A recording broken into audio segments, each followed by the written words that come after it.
You ask Tiger to solve.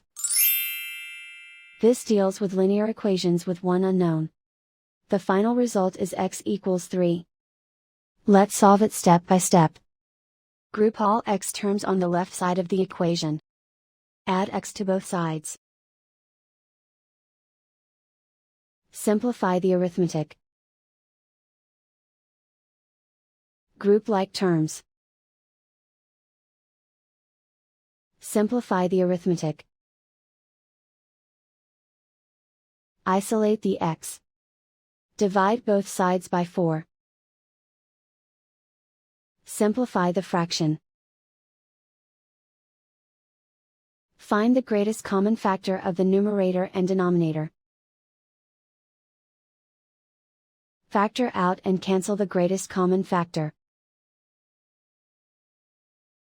And so the final result is x equals 3.